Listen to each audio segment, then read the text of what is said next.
who holds a professional record of 71 wins with 7 losses.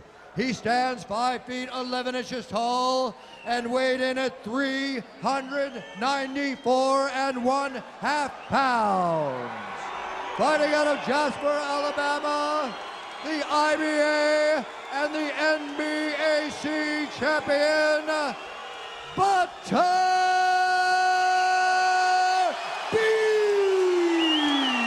Wow. Minimal with the drop kick. He's too stupid to run. He'll stand up and get knocked out. The pundits say you couldn't last 60 seconds with Mike Tyson. That's what they say. Mike Tyson. One hit's all it takes from a heavyweight like me.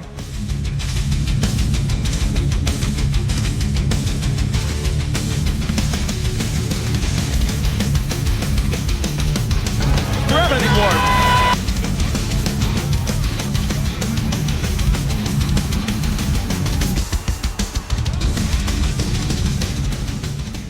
World Toughman champion, IBA champion Eric Esch, also known as Butterbean, a wild and very imposing fighter who won the hearts of the audience with his invincibility and brutal fighting style.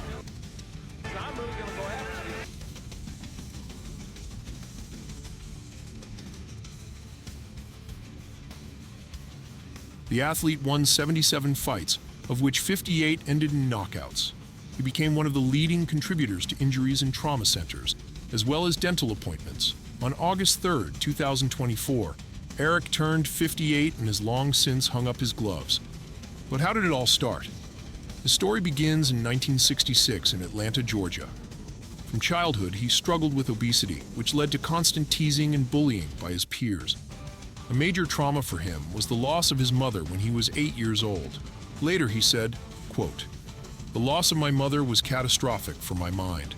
At school, I was bullied by anyone who wasn't lazy. I never understood why they made fun of me. I was just a normal, positive guy who didn't bother anyone. Perhaps due to these tragic events, we got such a tough and invincible fighter. However, everything happened the way it was meant to.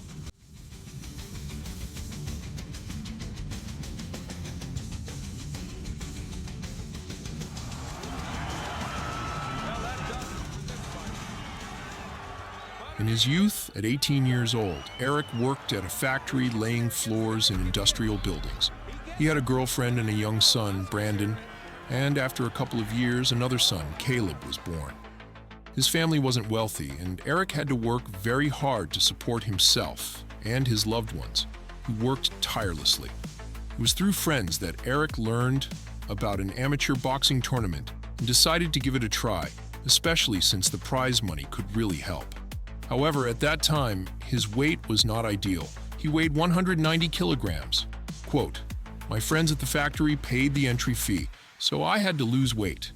The promoters said, 'You can skip the weight cutting, but you won't get your money back.' So he had to go through a brutal diet to lose weight and meet the 181 kilogram limit. Which I did. Had to lose 20 pounds because I had a 400-pound weight limit. I weighed 420 at the time. And I went on a butterbean and chicken breast diet, and it wasn't so hot. The fighter earned the nickname Butter right there. As soon as his first fight began, his friends started chanting at the top of their lungs, "Butterbeans! Butterbeans!" They yelled this because Eric mostly ate beans on his diet, and he struggled to even swallow them, as he later admitted, which was unbearable. The other spectators thought this was the boxer's nickname, and soon the entire arena was chanting and reminding Esch how he struggled to eat those beans. No way. No way. Randy Orton's halfway across the ring. There's absolutely no way. Evan Ford's going for airborne, ladies and gentlemen. You gotta be kidding me. Quote, "My friends knew they were getting under my skin by talking about butter beans, and it only made me mad and pushed me to take it out on my opponent. That's how I knocked out my opponent and became Butterbean. The tournament was held in 2 phases over just 2 days. In those 2 days, Eric won 4 fights by knockout, 2 each day. These results made him believe more in himself and desire more from his boxing career.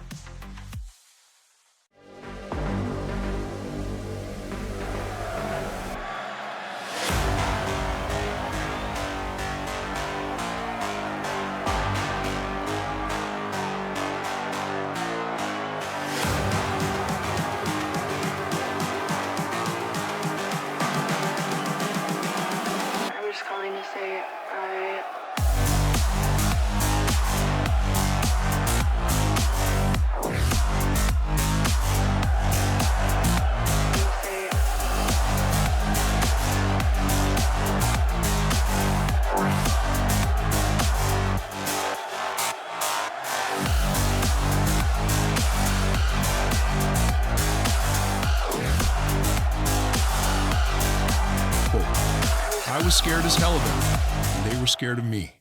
Or rather, of how I looked.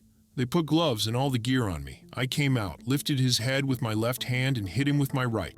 The punch wasn't strong, but the guy fell. They gave him smelling salts to wake him up. That day I realized that there's power in my hands. Without wasting time, the future champion, confident in his abilities, continued winning tournament after tournament. By 1990, he had already won 4 tournaments in a row. Such results didn't go unnoticed, and soon he caught the attention of the famous manager Art Dorr. This big fat guy, I said, what are you talking about? Because I've seen a lot of fat guys think they can whip everybody, but they can't. And they said, you're pretty tough. I don't know. Oh, we'll see how tough you are being. Who by that time was known for working with former world champion Murray Sutherland. Art and Murray took Esch under their wing, and he was thrilled to work with such famous figures in the boxing world. The trainers saw potential in the boxer and decided to turn him into a great athlete.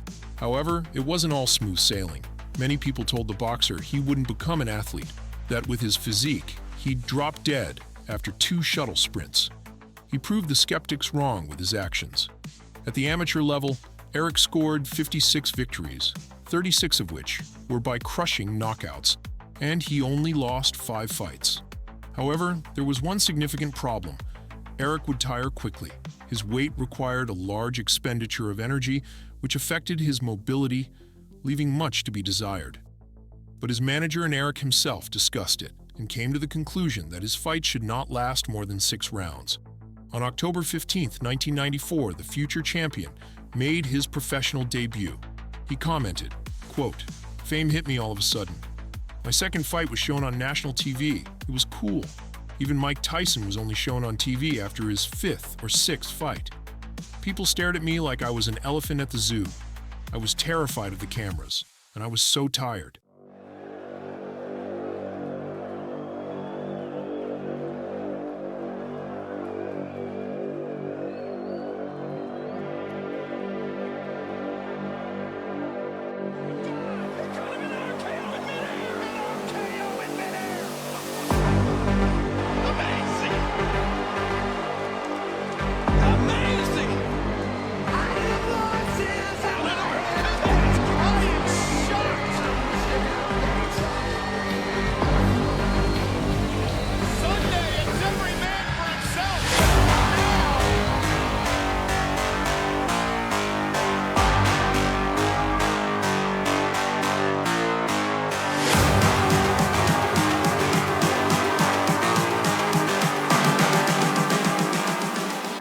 In his second and third professional bouts, he achieved decisive victories within the agreed 6 rounds. However, after the third fight, the future champion nearly passed out from exhaustion and lack of breath. Art Dorr then took measures and decided to set the fight length to 4 rounds, believing it would be enough. Thanks to this decision, Esch didn't tire out and felt better and more energetic. Butterbean became known as the king of 4-round fights, as very few could last against such a giant. Now it's time to talk about his fights and how he earned the respect of the entire boxing community. Within a few months, Esch won the Toughman World Champion title in a fight broadcast on Showtime's pay-per-view channel. Quote, "I didn't realize I was that good. I had a great time. Hell, I could knock people out and not end up in jail for it." Butterbean was happy with his achievements.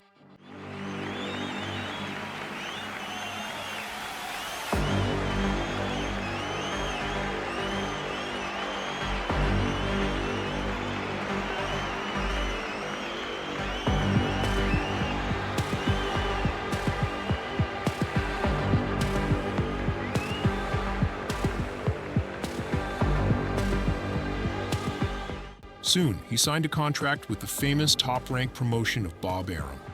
In just a few fights, Esch became popular worldwide, not just because he looked like an invincible elephant, but because people saw his potential. The potential of a person who could not only put on a solid fight, but more importantly, an exciting and action-packed one. Highlight reels of his fights became commonplace on major sports programs, and after his fight with Pat Jackson, when Eric accidentally knocked out the referee, he became a frequent guest on Jay Leno's show. In April 1997, in the undercard of a De La Hoya fight, Esch knocked out Ed White and became the IBA heavyweight champion, which Butterbean lost, but he held his own as best as he could. However, for fairness, it's worth mentioning that Butterbean was repeatedly accused of participating in fixed fights. As the Baltimore Sun reported in 1999, due to his opponents frequently going down by knockout, Esch increased his earnings from $600 per fight to $60,000. Two anonymous opponents and two commissioners claimed that at least 4 of Butterbean's fights were fixed. The boxer, of course, denied it all. Quote, "I was in some pretty damn good company in that investigation. They even mentioned George Foreman and other famous boxers. In my opinion, Top Rank never fixed fights." Yeah. I said, what's up, y'all gonna step up, I'm the best as they come, call me blessed, I'm the one, spitting raps like the sun, fire blast down my tongue, staying forever young, if you play me, you're done, look out, I'm about to make it, I ain't faking, wolf was breaking, and these fans have all been waiting patiently to see me take it, I think that it's time to snake it, call me Drake, the charts I'm taking in, I make all of these statements, cause my mind's never complacent, yeah. Lately I've been on some different shit, I'm making beats, filling seats, man it's fucking lit. And I proceed with my degree in making fire hits. I think I got just what you need, girl, try a sip. She drank the Kool-Aid, I can see it on your lips. She wanna party with the best, yeah, grab a fifth. I'm tripping hard on this beat, man my mind's lit. Back and forth from what I want and what I'm gonna get. I keep my head down, grind up, moving on. I keep my mind clear as I write every song. Nothing's off limits, no opinions, nothing's wrong. I free my mind every time, try to keep it going. 100 songs in 100 weeks, what the fuck? Yo, how these dudes keep writing, do they cheat or what? Nah bitch, we just know how to get what we want. And we're good at what we do, cause it's never enough. I ain't playing anymore, I'ma shut the door, ignore all the fucking haters, turn them into corpses. So sore from ripping on these vocal cords, they're like swords cut deep as my words are born, I'm upset. Cause ain't nobody heard of us yet. However, the hero of this video gained a new wave of popularity in pop culture when he knocked out Johnny Knoxville in the movie Jackass. Quote, "I had a great time doing that. You know, when I signed up, I thought it was a real movie with a script. I didn't know anything about Jackass and what they were doing. So when I got there, they said, 'We really want you to knock him out.' I said, 'You mean this isn't scripted?' Later, Butterbean transitioned to kickboxing and then to mixed martial arts, where his career wasn't as glorious as it was in boxing. Quote, "MMA is a tough thing. Many people who don't watch don't understand that it's a mix of different sports: boxing, jiu-jitsu, wrestling, judo, karate, and so on. If you don't know at least 3 or 4 of these disciplines, you're in trouble. When I fought Genki Sudo in my debut, I understood that," Eric said. Butterbean's last fight took place in 2011. His MMA career had few major bouts, the last of which was against Mariusz Pudzianowski in KSW. The two unconventional veterans fought in the first round. The strongman knocked out the heavyweight who had lost his touch by that point. Butterbean's career in mixed martial arts wasn't outstanding, but it certainly wasn't boring. Of his 28 fights, only 1 went to a judge's decision.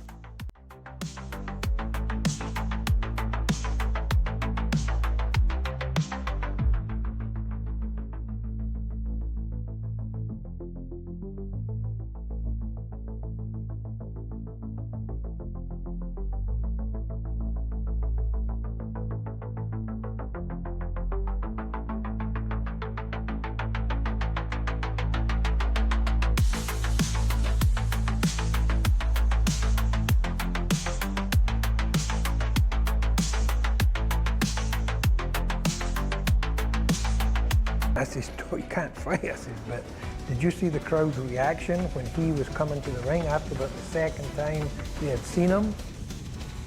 And the bell went. I was working corners that night. I was right up there, like looking in the ring.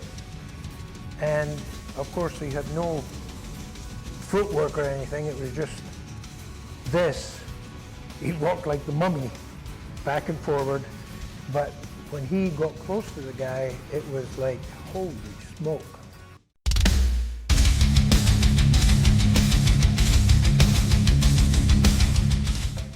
He was strong. Butterbean brought excitement to the sport. That's why top rank, Bob Arum, like signed him, boom, just like that to a promotional contract. Because he could see that Butterbean was putting people in the stands. Like, instead of them being 75% sold out, they were sold out. Quick, sit down, Butterbean's coming on. They knew that if they took their eyes off the TV for a split second, it might be over. Butterbean was appealing to everybody. Like the average Joe sitting in an arena watching De La Hoya or Evander Holyfield or somebody that is a prime athlete. Like they're sitting here 40 pounds overweight, drinking beer and eating hot dogs. They can't relate to what that guy has done to get to where he is. But then when Butterbean came to the ring, Butterbean looked just like them. It was like, holy smoke, that's my man. Yeah, if he can do it, so can I.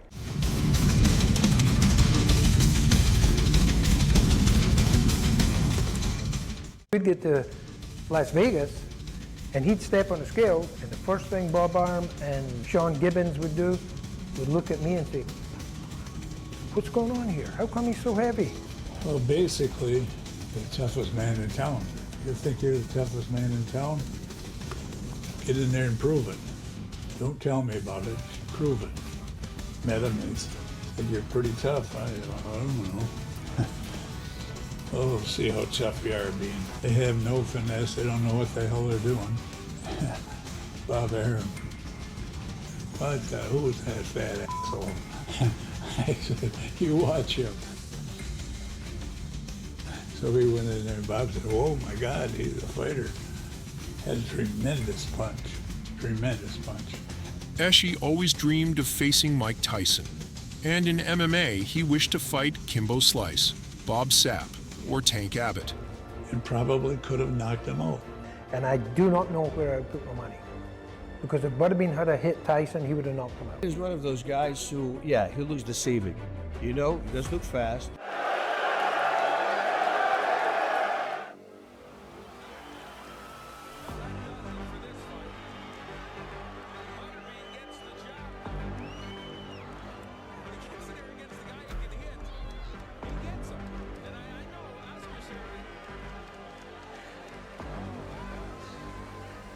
It was these 1 minute rounds with these guys in the bar, and they would fight each other 3 rounds of 1 minute.